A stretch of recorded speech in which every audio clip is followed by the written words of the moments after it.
Train में भीख मांग रही एक लड़की को कोई 5 रुपए देता है तो कोई उसको 10 रुपए देता है। लेकिन एक लड़का उसको पैसे नहीं बल्कि अपना सब कुछ दे देता है। दोस्तों, बहुत ही प्रेरणादायक कहानी है। बहुत ही रोमांचक और आपके दिल को छू जाने वाली कहानी है। बस आप लोग कहानी को अंत तक सुनिए। दोस्तों, यह कहानी शुरू होती है गोरखपुर से दिल्ली को जाने वाली ट्रेन में। एक लड़का जिसका नाम कमलेश कुमार होता है, वह नीट के एग्जाम की तैयारी कर रहा था। पिछले 2 सालों से वह अपने शहर गोरखपुर में ही रहकर कोचिंग करके पेपर देता है, लेकिन उसका एग्जाम नहीं निकलता। तो फिर वह दिल्ली जाकर कोचिंग करने की सोचता है कि वहाँ कोचिंग संस्थान अच्छे हैं, मेरे लिए बेहतर रहेगा। तो वह दिल्ली में ही अपना एडमिशन करवा लेता है और वहीं रहकर तैयारी शुरू कर देता है। होली की छुट्टियां मनाने वह अपने घर आता है और छुट्टी पूरी होने के बाद फिर से वापस दिल्ली के लिए रवाना होता है। वह गोरखपुर से दिल्ली के लिए ट्रेन में बैठता है और जब ट्रेन गोंडा से निकलती है तो वह देखता है कि एक लड़की ट्रेन के डिब्बे में भीख मांग रही है।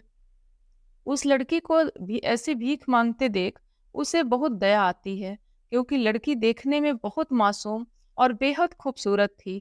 उस लड़की ने साधारण सा सूट सलवार पहन रखा था, लेकिन बदन को अच्छे से ढक रखा था और भीख मांग रही थी। कोई उसे 5 रुपए देता है तो कोई उसे 10 दे देता है। कोई ये बोल के टाल देता है कि आगे बढ़िए, दिन में 100 लोग आते हैं तुम्हारे जैसे, किस किस को दे भीख। सभी का अपना अपना विचार होता है भिखारी को लेकर। वो लड़की जब ट्रेन में चढ़ी थी तभी से कमलेश उसको बस देखे ही जा रहा था। वह डिब्बे के दूसरे दरवाजे पर थी और कमलेश पीछे के दरवाजे पर खड़ा उसे देख रहा था।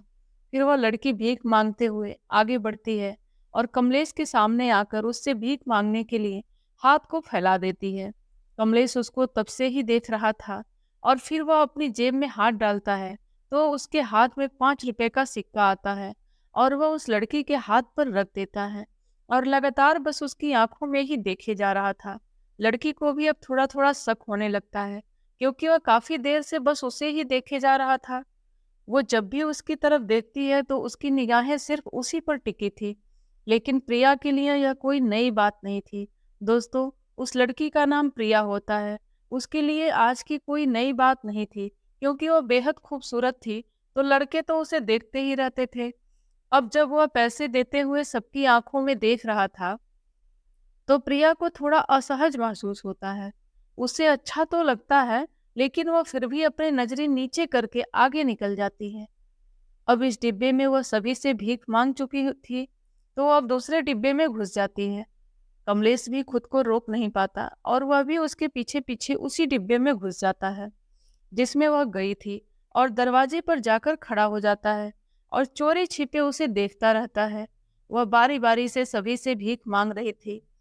अब वह डिब्बे अभी पूरा होने वाला ही था, लगभग 10 या 15 मिनट हो चुका था। तो अब कमलेश प्रिया की तरफ से मुंह फेर कर खड़ा हो जाता है। प्रिया देखती है कि एक लड़का खड़ा है। उसे कमलेश की पीठ दिखाई दे रही थी। वह नहीं जानती है कि यह वही लड़का है। उसे तो बस पैसा मांगना था, तो वह अपना हाथ आगे बढ़ा देती है। अब कमलेश भी उसकी तरफ पलटता है तो प्रिया को कुछ समझ नहीं आता है कि अब वह क्या करे, क्योंकि वह तो उससे पहले ही पैसे मांग चुकी थी। तो हाथ जो उसने उसके पैसे के लिए फैलाए हुए थे वह कुछ समय के लिए ऐसे ही फैलाए रखती है। अब कमलेश भी अपनी जेब में हाथ डालता है तो उसकी जेब से एक नोटों की गड्डी निकलती है और वह नोटों की बंद गड्डी, जिसमें 8,000 रुपए थे, सभी उसके हाथ पर रख देता है। अब प्रिया इतने ज्यादा पैसों को देखती है तो वह हैरान रह जाती है। वह कुछ समझ ही नहीं पाती है कि अब इस लड़के के साथ क्या व्यवहार करें और क्या ना करें, क्योंकि हाथ में इतना ज्यादा पैसा होता है कि वह कई दिनों तक भी भीख मांगकर इतना पैसा जमा नहीं कर सकती थी। और यहाँ एक ही पल में वो लड़का उसे 8,000 दे देता है। अब कमलेश प्रिया की आंखों में ही देख रहा था और प्रिया भी उसकी आंखों में देखने लगती है। इन दोनों को कुछ समझ नहीं आ रहा था, एक दूसरे से कुछ कह भी नहीं पाते। अब कमलेश को लगता है कि शायद प्रिया कुछ कहना चाहती है। इससे पहले कि वो बोल पड़ता है कि मेरे पास अभी सिर्फ इतने ही हैं, इससे ज्यादा अभी नहीं है। प्रिया यह बात सुनते ही अपनी नजर को झुका लेती है। उसको कुछ समझ ही नहीं आता है कि इस पैसे को अपने पास रखे या ना रखे। कमलेश भी अब वहाँ थोड़ा असहज महसूस करने लगा था, तो वह फिर वहाँ से चला जाता है और अपनी सीट पर जाकर बैठ जाता है। अब प्रिया अगले स्टेशन पर उतर जाती है, क्योंकि उसको भी कुछ समझ नहीं आता है कि आखिर उसके साथ यह क्या हुआ है। आज तक उसे किसी ने इतने ज़्यादा पैसे नहीं दिए थे। इससे ज़्यादा तो सबसे ज़्यादा उसको आज तक पैसे मिले थे वो 100 रुपए थे, और अब एक ही बार में 8,000 की रकम कोई मायने रखती है। उसके पिता के 2-3 ईंट के भट्ठे होते हैं और इससे अलग 200 बीघा जमीन भी होती है। इसलिए वह बड़ी आसानी से नीट की तैयारी कर रहा था।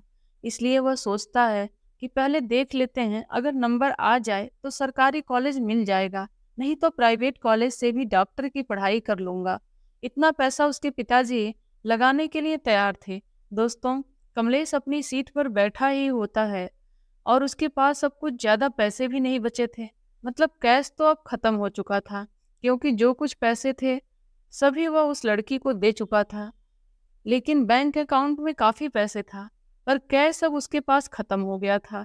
तो इसको जरा सा एहसास होता है कि यार मैंने क्या पागलपन कर दिया, और कुछ देर तक वह ऐसे ही सोचता रहता है।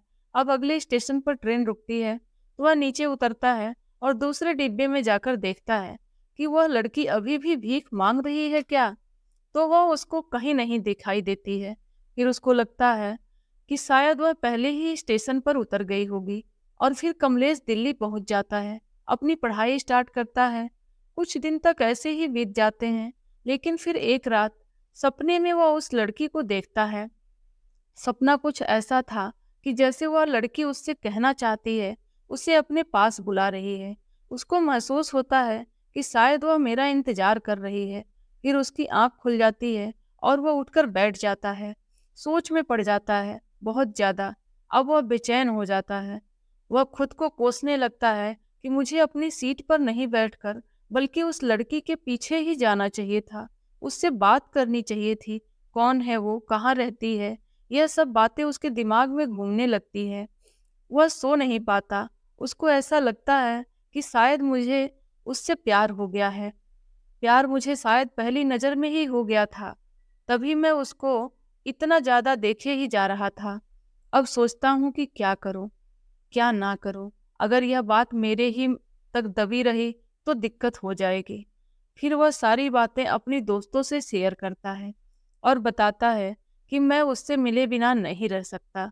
जब तक कि वह खुद से मना नहीं कर देती, जब तक कि वह मना नहीं करेगी या कोई जवाब नहीं देगी, तब तक मेरा मन शांत नहीं होगा। उसका दोस्त उसे एक सलाह देता है। कहता है कि वह लड़की तुम्हें जल्द ही मिल जाएगी, क्योंकि इस तरह के लोगों का अपना जगह सेट होता है कि इन इन जगहों पर जाना है और अपना जो काम है भीख मांगने का वो करना है। अगर वह तुम्हें उस ट्रेन में मिली है तो तुम फिर से वहीं जाओ, वह तुम्हें जरूर वहीं मिल जाएगी।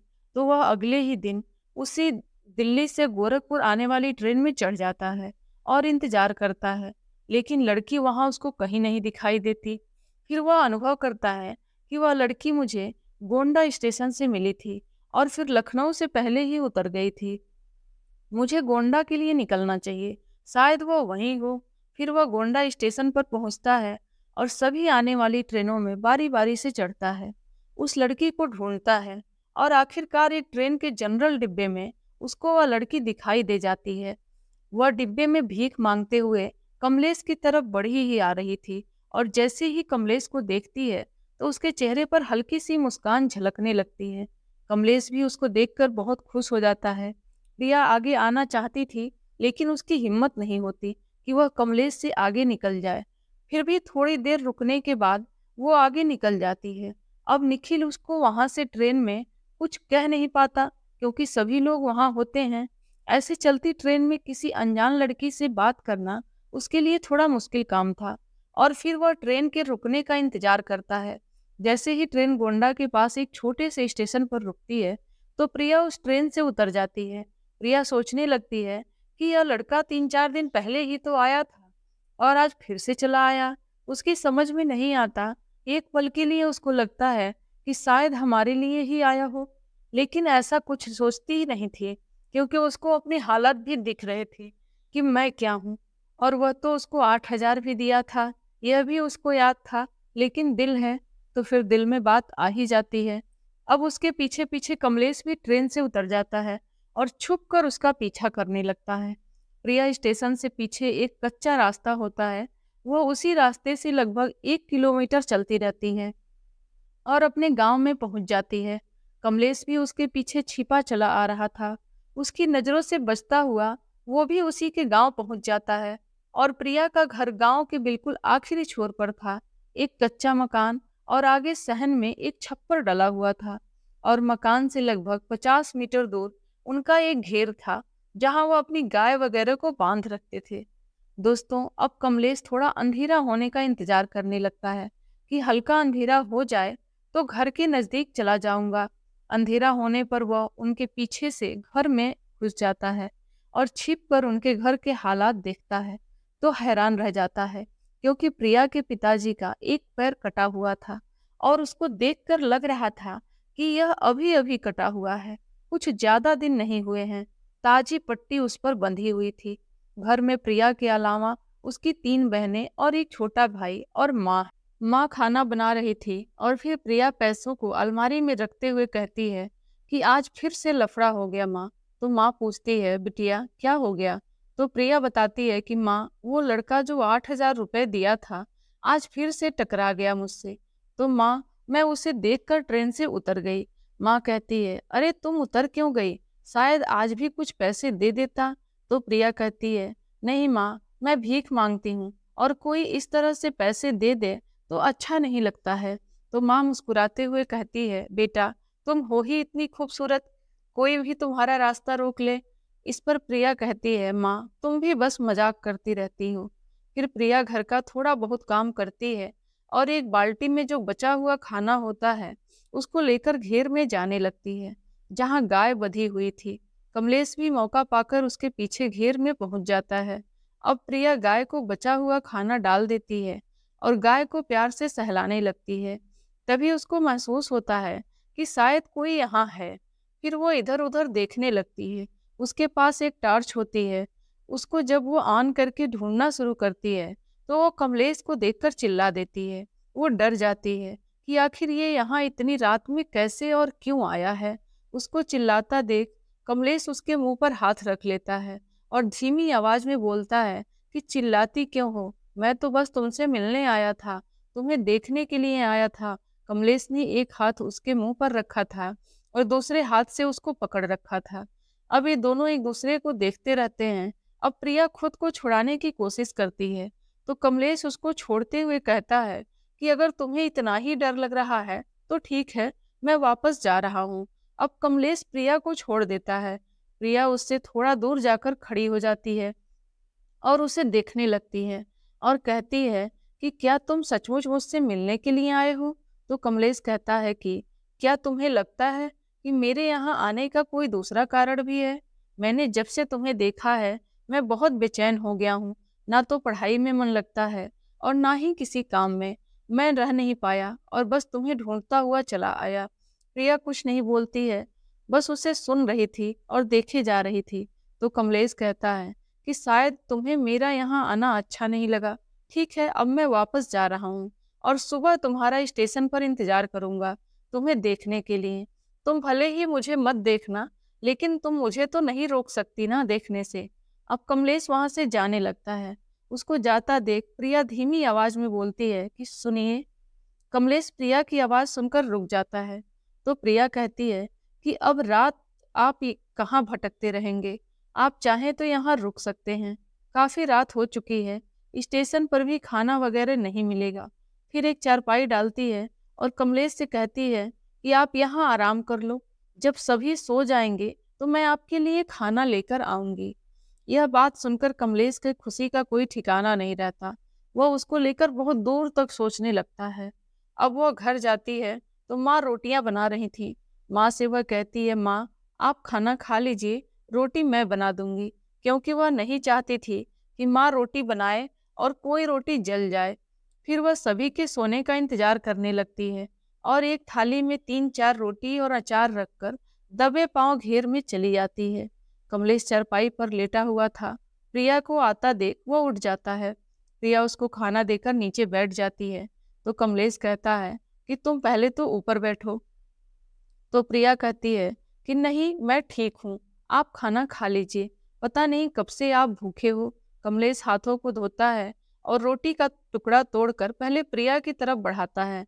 तो प्रिया कहती है, आप खा लीजिए, मैंने तो खा लिया है। तो कमलेश कहता है, नहीं, मैं अच्छे से जानता हूँ कि तुमने अभी तक खाना नहीं खाया। तुम्हें देखकर ही लग रहा है कि तुम भी भूखी हो। फिर कमलेश और प्रिया दोनों साथ बैठकर खाना खाते हैं। वह खुद भी खाता है और प्रिया को भी खिलाता है। दोनों खाना खाने के बाद बातचीत करते हैं।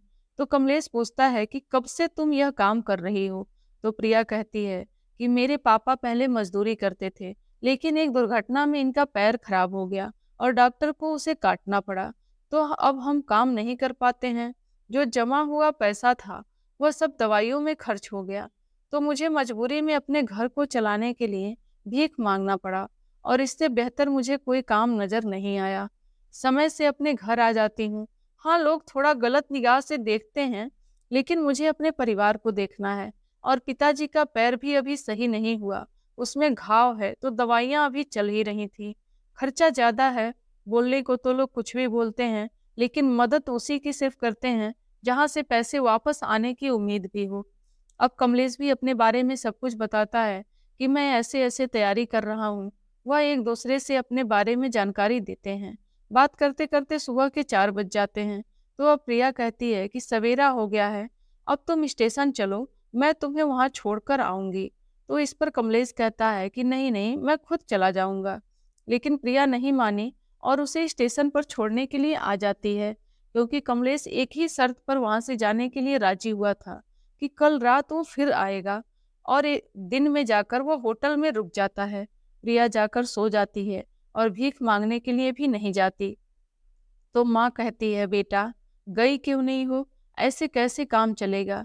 तो कहती है कि आज मेरी तबीयत कुछ ठीक नहीं है, क्योंकि कमलेश ने उसे सख्त मना किया था कि तुम्हें अब भीख मांगने की कोई जरूरत नहीं है।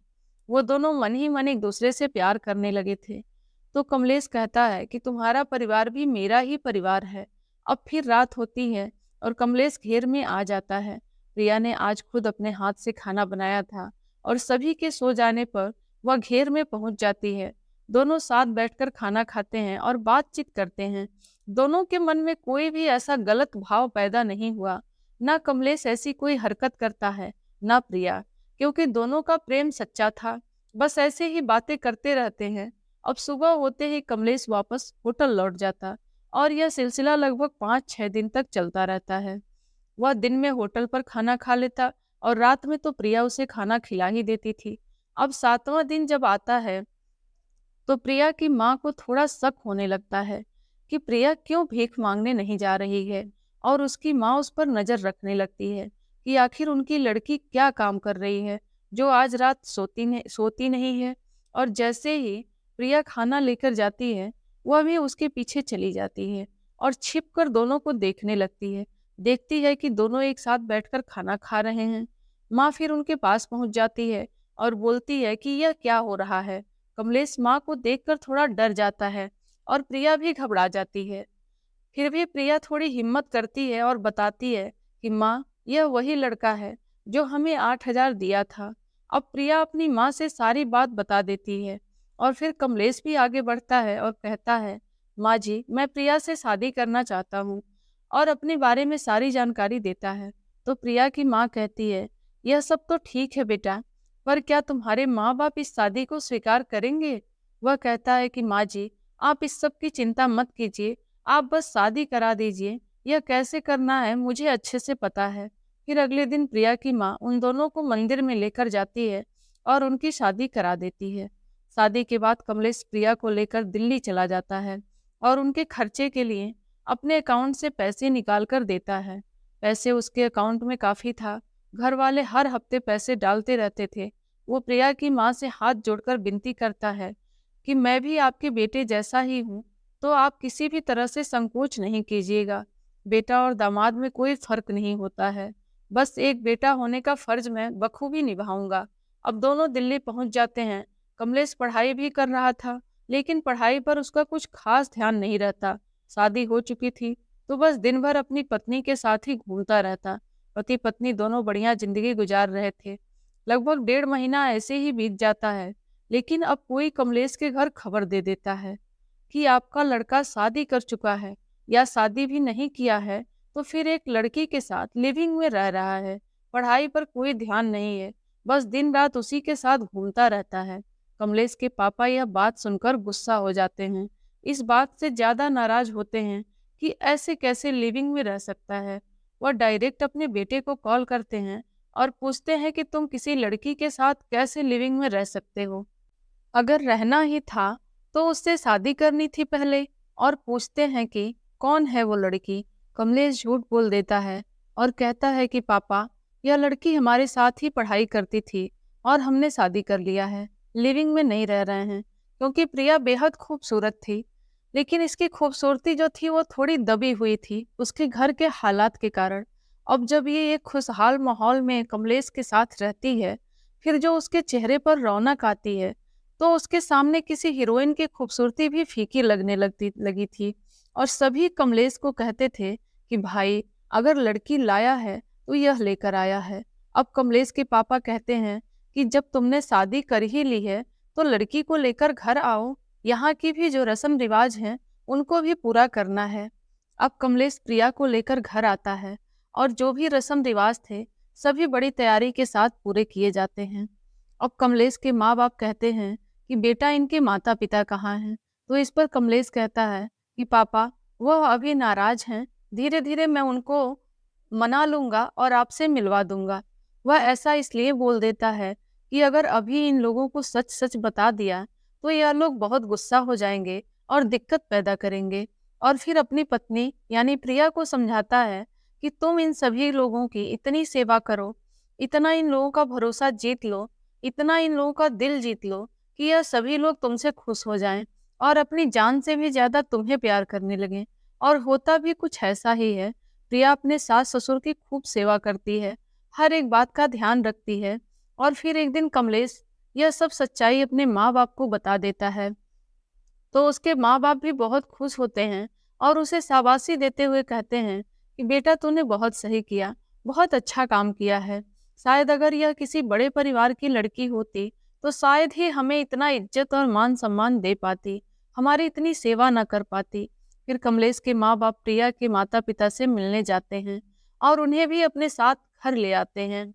और अब यह सब एक दूसरे के साथ रहकर, मिलजुल कर एक साथ रहते हैं और प्यार करने लगते हैं। दोस्तों, कमलेश कुमार के बारे में आपकी क्या राय है? कमेंट करके जरूर बताइए। दोस्तों, कहानी आपको कैसी लगी यह भी कमेंट बॉक्स में जरूर बताना। और अगर आप इसी तरह की स्टोरी सुनना पसंद करते हैं तो हमारे चैनल को सब्सक्राइब कर लीजिए और वीडियो को लाइक भी कर दीजिए। मिलते हैं एक और नई वीडियो के साथ, तब तक के लिए धन्यवाद।